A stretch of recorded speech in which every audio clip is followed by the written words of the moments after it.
Chapter 5, Granny Spittle. Eric! The voice yelled again. Now the boy blushed redder than a postbox. The crowd looked around to see who this person was with the incredibly loud voice. Good afternoon, Grandma, replied the boy weakly. Don't you good afternoon, Grandma, me, boy. You're in an almighty trouble. I ordered you to come straight home after school, but did you? Oh, no. You had to come here to the zoo again, didn't you? There was no answer to that. Eric was busted. The old lady batted the crowd out of the way with her ear trumpet. Bish! Ow! Bash! Oof! Bosh! Ah! Look at you, child, she exclaimed, spotting her grandson was covered in gorilla spittle. Your face is filthy. Then the old lady did something Eric and all the children of the world loathe. She spat on her handkerchief and began furiously rubbing away at his face. Now Eric was covered in granny spittle instead of gorilla spittle. The boy wasn't sure which was worse, gorilla spittle or granny spittle. Ugh. As if that wasn't punishment enough, Grandma yanked him by one of his sticky out ears. Come with me, she demanded. I bet this was all your Uncle Sid's idea. That man is always filling your head with silly ideas. Uncle Sid had nothing to do with it, lied Eric. What did you say? Demanded the old lady, cupping the ear trumpet to her ear. Uncle Sid had nothing to do with it. Grandma stared at the boy. Bread and dripping? She barked. I bet there's another bombing raid tonight as soon as it's dark, which, she said, looking up at the sky, is any moment now. With her free hand, Grandma hacked through the crowd with her ear trumpet as if it were a machete slashing through the jungle. Bish! Ow! Bash! Arf! Bosh! Not again! Such was the commotion that more and more people began to gather. Visitors, zookeepers, and a stiff-looking man who was immaculately dressed in a morning suit complete with top hat. He tried to weave his way through the crowds. Please, please, some decorum, please, he exclaimed. His voice was so achingly posh that his R's came out as W's. Calm down, madam, please. What did you say? She shouted. I said calm down.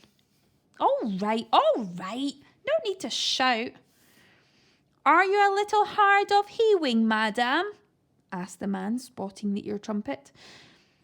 5:15, replied Grandma, checking her watch. Who are you anyway? She added, putting the ear trumpet to her ear. The man was taken aback by her tone. He spoke directly into the end of the trumpet. I am Sir Fwedwick Frown. Fwedwick? The old lady scoffed. What kind of a name is that? Fwedwick. It is a perfectly normal name for a gentleman. I think it's Frederick, hissed Eric, still wincing from the pain of having his ear pulled. He runs a zoo. You are white, boy. Fwedwick, I am the zoo's Director General. The what? She demanded. Director General. Director General? What is a Director General? He is the Director General, Grandma, said Eric. How many times do you need to be told, bawled Frown? Director General. There's no need to shout, dear, she shouted. I must politely ask you to leave the premises. The premises? She asked. Yes, the premises, with haste. Don't you worry, we're going. The lady marched off. On each of her steps, Gertrude blew a raspberry, making it seem like the old lady was blowing off. The crowd roared with laughter. "Oh, my goodness gracious!" exclaimed Sir Frederick. "Who taught my gorilla to do that?" "Was it you, big-eared boy?" he barked, nose to nose with Eric. "Yes, sir," he confessed. "I was just trying to cheer up my friend after all the bombing last night. She was rocking backwards and forwards, and I was really worried about her." "So you taught her to blow a wasp away?" "Yes, sir," replied the boy sorrowfully. "This is a zoo, not a circus," thundered Frown.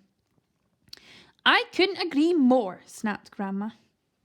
"You need to have a talk with this boy's great uncle. He worked here at the zoo, Sidney Pratt." "Pwat." "No, Pratt." Grandma had dropped the zookeeper in a massive pile of elephant dew, which by a staggering coincidence is exactly where Sid already was. However, Eric could hear that familiar clinking, clanking, clunking of the old man's 10 legs in the distance. Clink, clank, clunk.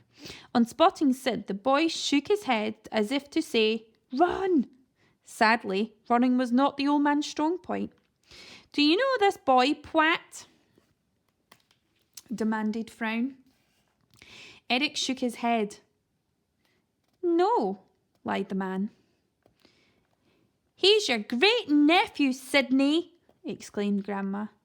"I knew you were daft, but I didn't know you were this daft." "Oh, yes, I do then," said Sid. "Yes or no?" pressed Frown. A bit of both. No, I don't know him. Before he was born, but now I do. Yes. I tell my grandson time and time again there's a war on. It's not safe. He needs to come straight home from school," began Grandma. "But oh no, Sidney Pratt has other ideas. Wants the boy to be a zookeeper just like him, shoveling doodads all day. I bet he even sneaks the boy in for free." Frown frowned. Free? Is this true?" Sid looked at Eric. The boy shook his head again, but the old man knew the game was up. "Yes, it is true. I mean true. My little Eric loves animals, you see, and they love him. Sidney Pratt, wait for me in my office. You two, leave the zoo right now." "You what?" barked Grandma, pushing the trumpet closer to her ear. "Leave!" "There's no need to shout." "And don't worry, we're going. I wouldn't come back into this stinky old place if you paid me," huffed Grandma, yanking Eric's sticky out ear. She'd made it stick out even further. "Ow!" exclaimed Eric as he was hauled away. He stole a look back at Sid and then at Gertrude.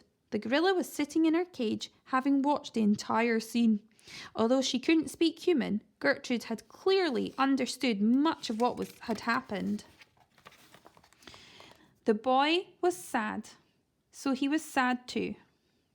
The gorilla put her hand up to the cage. It was clear she didn't want her friend to go. "Hee-haw!" she cried after him, offering a little wave goodbye. Eric waved back just before he was hauled out of his sight by his ear. "Ow!"